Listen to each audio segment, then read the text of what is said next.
আৰু ভূটানৰ ওচৰত আমি প্ৰাৰ্থনা জনাইছোঁ ভৱিষ্যতে যাতে এনেকুৱা অৰ্থনৈতিক সহায় সহযোগিতা কৰি থাকে আৰু তেখেতসকলৰ পৰিয়ালবৰ্গ যাতে সুখেৰে থাকে এইখিনি আমি ভগৱানৰ ওচৰত প্ৰাৰ্থনা।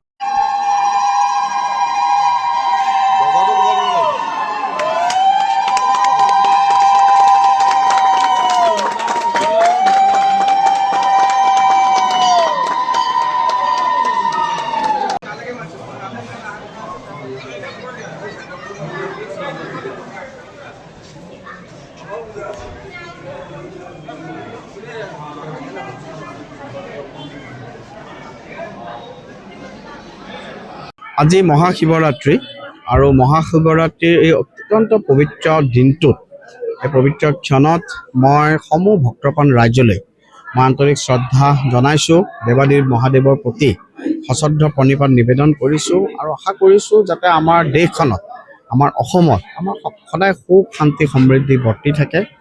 জাতি বৰ্ণ ধৰ্ম নিৰ্বিশেষে সকলো ৰাইজ একত্ৰিত হৈ সমাজত সম্প্ৰীতিৰ বাৰ্তা লৈ পেলাই আমি দেশখন যাতে আগুৱাই লৈ যাব পাৰোঁ তাৰ কাৰণে মহাপ্ৰভুৰ ওচৰত সদায় প্ৰাৰ্থনা জনাইছোঁ।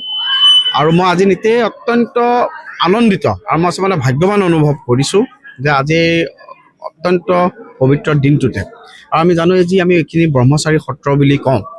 গোটেই অসমৰ ভিতৰত এক অন্যতম ঐতিহ্যমণ্ডিত স্থান, প্ৰায় 250 শতিকাতে স্থাপিত এই স্থানভাগে গোটেই অঞ্চলটোতে জাতি বৰ্ণ ধৰ্ম নিৰ্বিশেষে এক ভক্তিৰেস বৈ আহিছে আৰু এই অঞ্চলতে যথেষ্টখিনি মাহাত্ম্য এই দেৱালয়খনত আছে।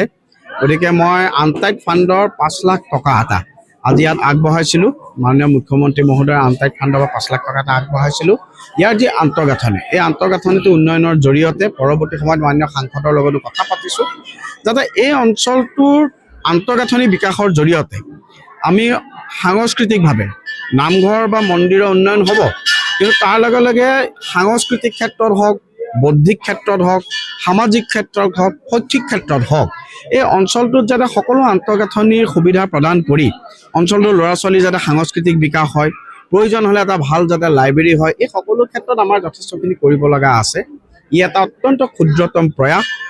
আশা কৰিম অনাগত সময়তো এই অঞ্চলটোৰ যি ঐতিহ্য বা এই অঞ্চলৰ যিখিনি মাহাত্ম্য এই মাহাত্ম্য আৰু ঐতিহ্যৰ সংমিশ্ৰণৰে আমি অঞ্চলটো যাতে উন্নয়ন কৰি যাব পাৰোঁ তাৰ কাৰণে আমি সকলোৱে প্ৰচেষ্টা অব্যাহত ৰাখিম। পুনৰাই সত্ৰখনে হওক বা এই মন্দিৰটো যথেষ্ট মাহাত্ম্য আছে, ঐতিহ্যমণ্ডিত এটা মন্দিৰ।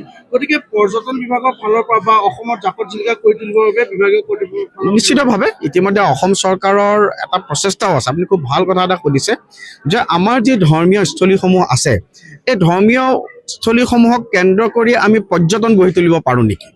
মাননীয় স্বপ্নদ্ৰষ্টা মুখ্যমন্ত্ৰী ডক্টৰ হিমন্ত বিশ্ব শৰ্মা ডাঙৰীয়াৰ নেতৃত্বত ইতিমধ্যে যথেষ্টখিনি কাম হৈছে। আপোনালোকে যিখিনি উপদেশ দিছে এই উপদেশখিনি ময়ো মনত ৰাখিম আৰু পৰৱৰ্তী সময়তো আমি সকলোৱে মিলি যাতে ধৰ্মীয় কাম কাজৰ লগে লগে এই ক্ষেত্ৰত আমি এক পৰ্যটনস্থলী হিচাপে গঢ়ি তুলিব পাৰোঁ। আচলতে আমি আজিৰ দিনত দেখা যায় যে বহু সময়ত ধৰ্মীয় পৰ্যটনে আজিৰ দিনত এটা নতুন ৰূপ পাবলৈ সক্ষম হৈছে। গতিকে এই ধৰ্মীয় পৰ্যটনকো সংগঠিত কৰি অৰ্গেনাইজ কৰি আমি যথেষ্ট সংখ্যক যুৱকক আমি আত্মসংস্থাপনৰ বাটটো দেখুৱাব পাৰোঁ। গতিকে নিশ্চিতভাৱে আমাৰ চৰকাৰে এই ক্ষেত্ৰত অনাগত সময়ত প্ৰচেষ্টা গ্ৰহণ কৰিব। এখন সত্ৰ আছে ব্ৰহ্মচাৰী সত্ৰত আৰু এই সত্ৰখনত আহোম যুগৰ বহু ইয়াত স্মৃতি আছে, সাঁচিপাতকে আদি কৰি বহু ইয়াত সবল জড়িত হৈ আছে, কিন্তু সেইসমূহ বৰ্তমান সময়ত নোহোৱা হৈ গৈছে। কিন্তু সেই ৰাখিবৰ বাবে ইয়াত এটা মিউজিয়ামৰ এটা নিশ্চিতভাৱে। গতিকে আপোনালোকে আচলতে চাওক অসমৰ প্ৰত্যেকটো চুকে কোণে এনেকুৱা লাখ লাখ ঐতিহ্য সিঁচৰিত হৈ আছে। গতিকে আমি যেতিয়া অতীতটো আমি সংৰক্ষণ কৰিম ভৱিষ্যতৰ কাৰণে এই অতীতৰ পৰা আমাৰ যুৱ প্ৰজন্মই অনুপ্ৰেৰণা পায়। নিশ্চিতভাৱে এই ক্ষেত্ৰত আমাৰ অত্যন্ত দায়িত্ব আছে।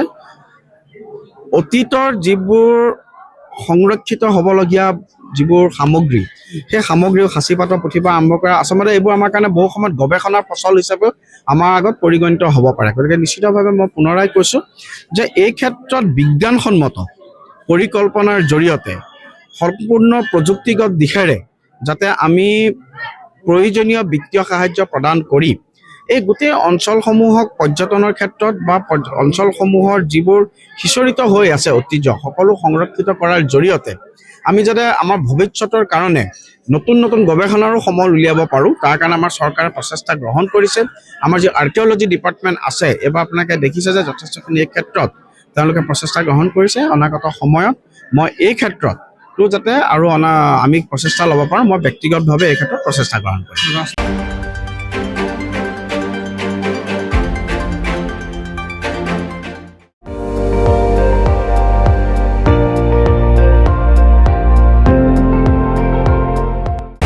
আপুনি চাই আছে ND24 সৰ্বশ্ৰেষ্ঠ নহয় সৰ্বোত্তমৰ দৌৰ